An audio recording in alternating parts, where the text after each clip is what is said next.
are Locked On MLB, your daily MLB podcast. Part of the Locked On Podcast Network, your team every day. Hello, baseball fans, and welcome to Locked On MLB, part of the Locked On Podcast Network, where it's your team every day. This is the daily podcast where we talk about all of Major League Baseball. I'm your host, Paul Francis Sullivan. If you're watching me on YouTube, you can tell right here, you can call me Sully. Thank you for making Locked On MLB your first listen, as we're available on all the free podcast catchers out there. And guess what? This episode is brought to you in part by Spotify Green Room. Download the free app and check out one of our Locked On rooms. Now, this episode is being dropped on the 20th day of October. We're in late October, and things are getting, what's the word I'm looking for? Interesting. And it all turned on a pair of 8th innings. There was a narrative that was happening this October in the two series that are remaining. And in the 8th inning, the narrative was clear in both the National League and the American League. And in that 8th inning, things were flipped, and now it's anyone's guess. And if you know for sure, you better go to BetOnline, but I'll read that copy later. This show is available, as I said, in all the places you can follow us. We are available in the free and easy-to-use Odyssey app. If you have a smart device, be sure to play podcast Locked On MLB or check out some of the other great shows on the Locked On Podcast Network, including Locked On Braves, Locked On Dodgers, Locked On Red Sox, and Locked On Astros. And check out this feed for Locked On MLB, which is on Locked On MLB Pods for Twitter and for Instagram. I'm your pal Sully. Right down there, you can see I'm at Sully Baseball on Twitter, Sully Baseball Podcast on Instagram. Wow, I'm going to make a little confession that sometimes when games are unfolding, and I do a lot of these, I do 5 a week, including in the offseason, I do 3 or 4, sometimes 5 a week in the offseason. I used to do the Sully Baseball Daily Podcast where I was on all the time. I did 365 of them a year. So over the years, I've been doing this. I've been doing a daily podcast for a while now. I know how to do this. This isn't my first barbecue. And some of you, may or may not be fans of the show. Some of you have written some nasty things to me, and I love all the comments. But I do know what I'm doing to a degree. Even if you don't like it, I know what I'm doing. And one of the little tricks of the trade when you do a daily baseball podcast is sometimes as a game is unfolding, especially a very big game, you kind of start writing the podcast in your head. You say, okay, this is what's happening here. This team's winning here. What does this mean? How does this happen? And you kind of come up with angles. Sometimes I come up with a line or two that I think might be funny or might be poignant. And I come up with some analogies that sometimes make sense only to me, but I enjoy doing them. And then the beauty of baseball is sometimes the rug can get pulled from you. And the narrative that I thought was going to be the topic of the podcast, suddenly you have to crumple up and write a brand new one. And sometimes some funny thoughts and funny ideas start parting in your head. And next thing you know, you realize, oh boy, it's not unfolding that way, is it? And that's what happened in both games. The early game between Los Angeles and Atlanta, right down the 110 from where your pal Sully is sitting right now in the luxurious Locked On MLB studio in Pasadena, California, overlooking the historic Rose Bowl. And in the later game between the Boston Red Sox and the Houston Astros. Let's talk about the Red Sox-Astros game first, because that one ended just recently. I'm going to address one of the things right up front. Diaz, the home plate umpire, was atrocious. I don't understand why we don't have robot umps, or we don't have when they're handing out the lineups, they agree that that box that you see the strike zone in live will be the strike zone. There are no arguments. Great pitchers, scrubs, doesn't matter. You hit the strike zone, you get the strike. You don't hit the strike zone, you don't get the strike. None of this ump calls this ump calls that. Oh, it's inconsistent. No, you hit the strike zone. And we agree that that's the strike zone, and therefore you hit that strike zone, strike, ball. That's it. It's equity. The human element is there. You're asking the pitcher to hit that strike zone. And yeah, it was a blown third strike. And Eovaldi should have gotten out of the top of the ninth inning, tied 2-2. Instead, He had to throw one more pitch.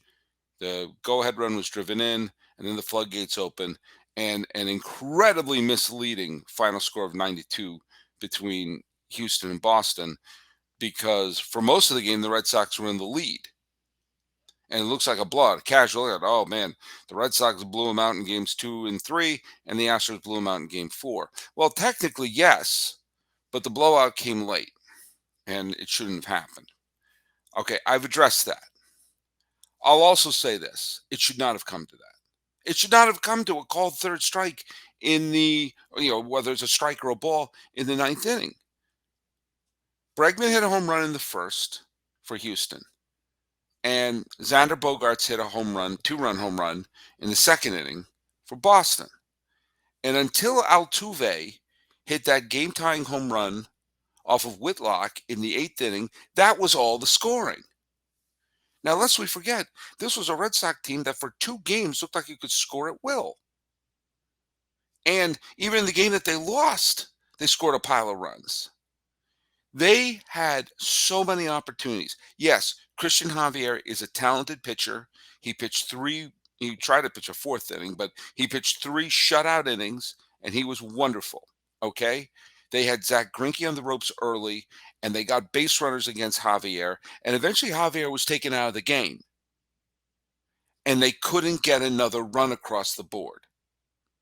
And it wasn't like they were throwing,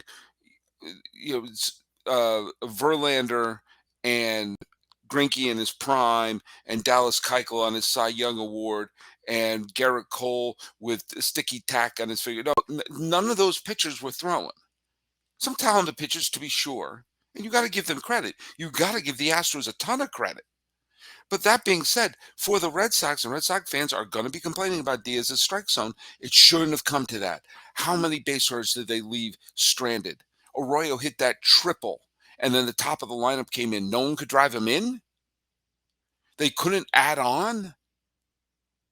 So the flip side of that is good on the Astros. Seriously. I mean, I can't pretend to be an Astros fan and just read my Twitter feed. Astros fans don't seem to like me. I give the Astros a ton of credit. After getting the doors blown off in games 2 and 3, looking like they were, dead from the neck up, and the bats were dead for Houston until Altuve homered in the 8th. They bookended solo home runs. They couldn't get a rally going either. Pivetta pitched very well. And until Whitlock let up that home run, it really looked like, man, this is going to be a 2-1 game, isn't it? And they fought back. Altuve got the home run, and when they got the second chance in that 9th inning, they dogpiled on Eovaldi. And so now, even though this was a game where once again they couldn't get a pitcher going deep in the game, they got innings out of Javier. And I don't know who's going to. I mean, I'm going to go check right now. I don't think they've even announced pitchers yet for the game that's going to happen on Wednesday. Valdez versus Sale. Guess what? That favors the Houston Astros because Sale is stunk. Sale has stale. He's Chris Stale. They're better off starting Tanner Houck instead of Sale. Maybe that's what they're going to do. They're going to pitch Sale until he stinks, which will probably be sometime in the first inning. Look, Chris Sale was a wonderful pitcher, and he very well may be a wonderful pitcher again. He's not fully healed yet. He's not ready yet. He's certainly not ready to be a key starting pitcher for a World Series championship caliber team. But here we are. And Valdez, I think, will probably redeem himself. So here we are. I think that you're going to see the Astros woke up. And they did. And this was a critical game for them. If they lost this and were floundering 3-1, then it's a formality. Yes, I know teams have come back from 3-1 deficit. But it would be tough to come back from a 3-1 deficit when you're going to be throwing a bullpen game every other day. So give the Astros credit. They shut down the Red Sox bats when they needed to. After 3 games where the Red Sox bats just seemed to be on an absolute rampage. And this is something that should worry Red Sox fans, Because if you followed the team this year, you know that they can go cold. Now, granted, they went cold that first game against Tampa Bay as well. So it can happen. And this could all go moot tomorrow if the Red Sox have another offensive explosion. But it's now a best of 3 series with the Houston Astros having home field advantage. You have to give if you're an Astros hater and you want to talk trash cans or everything like that, fine. You have to give this team credit that they had 2 humiliating losses, one at home, one at Fenway, where they were down 9-0 early. And even though they came back, made the second game 9-5, then it was the second game was what, 12-3, whatever it was. My mom would say it was a lot to not enough. And the Astros came back to tie the series. Give them credit. It's now a series. Because if they didn't pull that off, then guess what? You are looking at a chance for the Red Sox to actually clinch the American League pennant tomorrow afternoon. And so we now know my nightmare of having no baseball this weekend. We know we're going to have a game on Friday. And we know that on Friday, one of these 2 teams is going to be in position to clinch the pennant. And let me tell you something, that's going to be something to talk about. And if you want to talk about sports, may I recommend downloading Green Room. Green Room is the first social audio platform made for sports fans. The app is free to download, and once you're in, you can talk with fans, athletes, and insiders in real time about your favorite team or sport. Green Room is the perfect place to start or join conversations about the league. You'll find fans just like you on Green Room for watch parties, debates, post-game breakdowns, and of course reacting to the big news or rumors. And I'm going to be doing some of these Green Rooms and popping in them. A lot of the Locked On hosts do them. Hey, download the free Green Room app now, currently available on all iOS devices. Be sure to create a profile, link your Twitter, and join the MLB group for the latest league updates.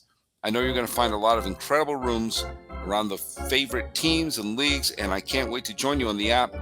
Be sure to let you know on Twitter, Locked On MLB, when we are live. Download the Green Room app today. Green Room is changing the way we talk sports.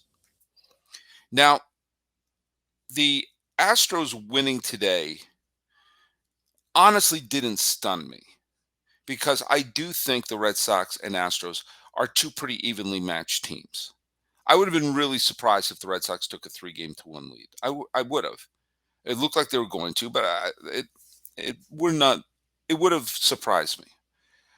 I will say what happened down the street in Chavez Ravine earlier today really did surprise me, because it looked like the Dodgers were dead. It looked like they were dead. They got the 2-run home run early from Seager, just like they did in Game 2. And then the Braves start to dogpile on them. And when they took a 5-2 lead into the 8th inning, just like the Red Sox took a lead into the 8th inning, 5-2 lead, and showing no signs of life. None. They looked shell-shocked. They had the 2 runs early, and that was it. Charlie Morton, who shut down the Dodgers to finish the 2017 World Series when he was a member of the Astros. Remember that World Series, don't you? He was just mowing them down. The Braves bullpen looked solid, and the Dodgers looked like they were just going to lose.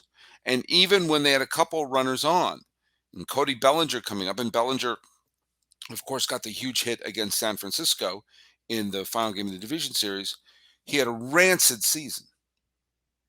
Rancid. And yet, no one's going to remember that rancid season. Why? Well, he got the big hit against the Giants. But then he swung at a ball that was a ball. It was like up here. For those of you listening, I'm holding my hand up near my eyes. And he took a cut at it. And those high pitches are usually the bugaboo for Bellinger. And what happened? He hit a game-tying 3-run homer. In that one swing, I thought, ooh, man, the Dodgers are going to win this game. Even though they only tied the game. I just knew that, they're back. they're back. And with that, the minute they tied the game, whether they were going to score in the eighth, which they did, or whether it would have gone on to the ninth, you just knew the Dodgers were going to win that game. That they woke up. That the two losses that took place in Atlanta are soon going to be in their rearview mirror. And they got the run when Mookie Betts got the hit. Kenley Jansen came in, 1-2-3 inning, and so here we go. We have a game at Dodger Stadium tomorrow. Urias, who pitched well in the clincher against San Francisco last week. Obviously, he got the loss the other day in Atlanta. Well, he's going to get the ball, and the Braves are going to get a bullpen game. So how deep Urias is going to go, I'm not 100% sure, and neither do you. But I think the Dodgers showed resilience. They show that, no, we're not dead. And,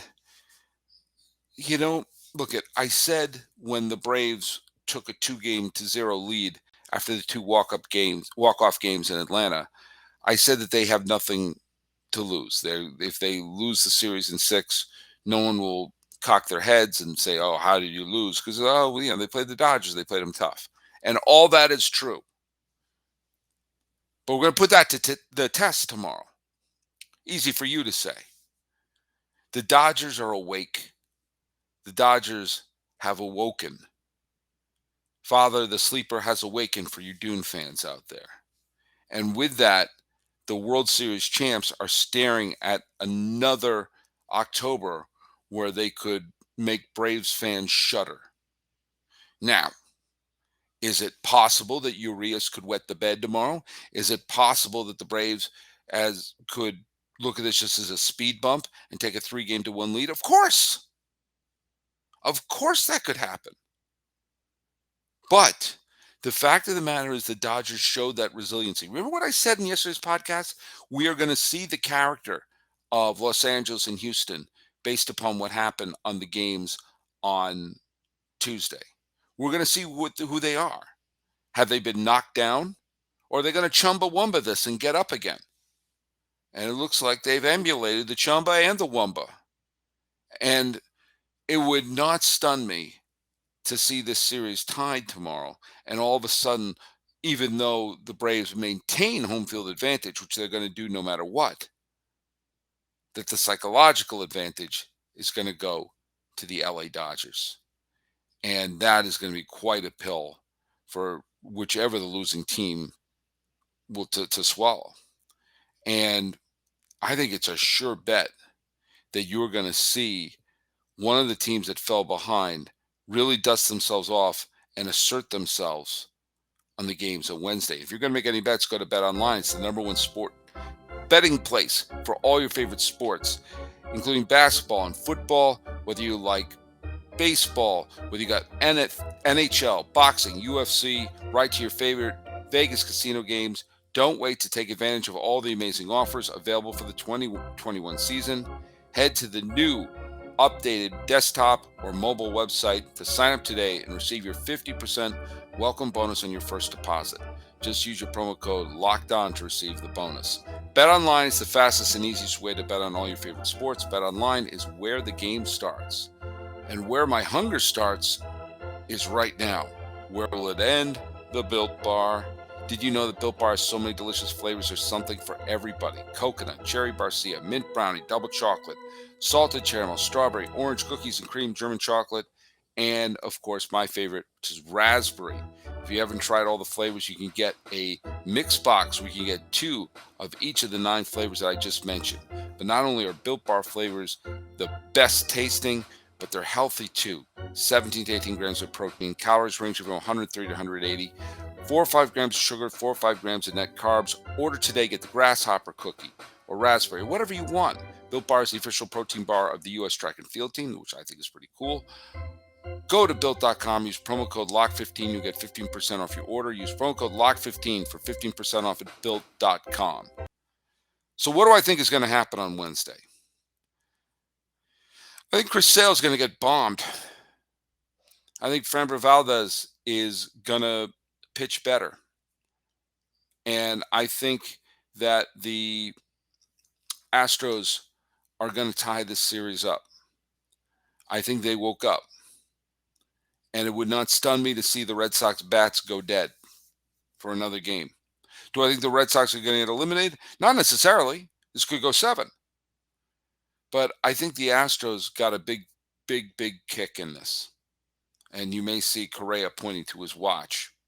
As for LA versus Atlanta, well, I think the Dodgers may not lose another game. And let me explain what I mean by that statement. The Dodgers may not lose another game. Do you understand what I'm saying? There have been times where a heavily favored team gets knocked down, they dust themselves off, and then they run the table. Famously, that happened in 2004 with the Red Sox. Do you know what? It also happened with the Yankees in 1998, where the team had their greatest season, but they were suddenly down 2-1 to the Cleveland Indians, who, lest we forget, were the defending American League champions. And they had El Duque on the ropes early in Game 4. And they dust themselves off, they got the win, and they didn't lose again. I hope I'm not jinxing the Dodgers. I'm not a Dodger fan, but as I said, I'm living here in Los Angeles County, and it's fun to see the local team win, and you can also have more baseball conversations at work when the local team is doing well. I wouldn't cry if Atlanta gets in. There's a lot of players on Atlanta I'm a big fan of. I have a lot of Atlanta Brave fans who follow the show and some that I like as my friend. But I do think there's a real chance the Dodgers could win tomorrow, win Game 5, win Game 6, go to the World Series and sweep it. That's how big a turnaround today's game was. They may have lost their last game. They are the defending World Series champion who went on to win 106 ball games. They stubbed their toe in Atlanta, and I have a feeling that that toe has healed. And we're going to go on and see a team possibly run the table. Now, I've been wrong about a lot of things.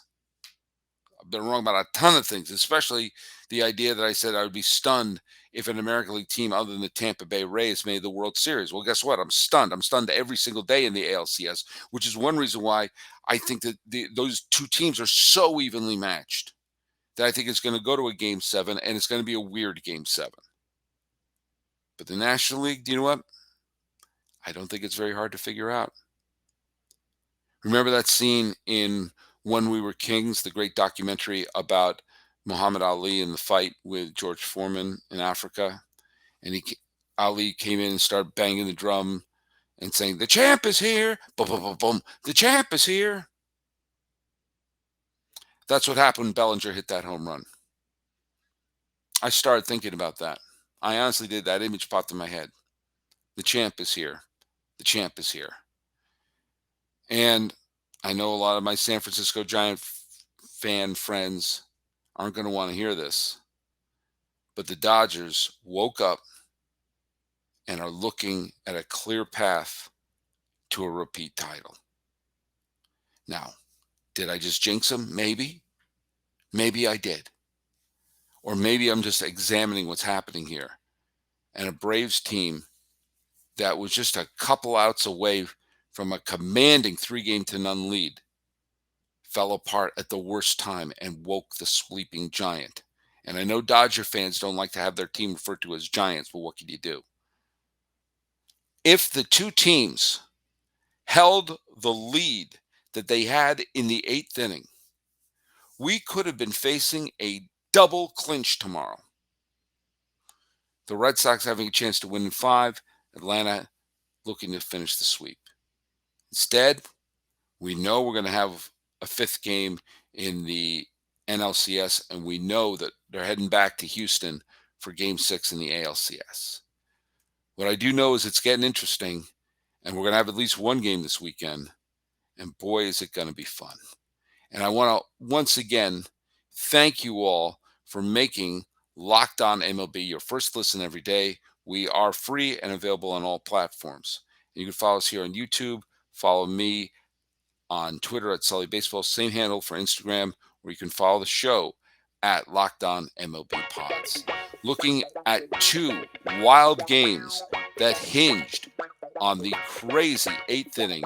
This has been Locked On MLB for the 20th day of October, 2021. I'm your host, Paul Francis Sullivan. Please call me Sully.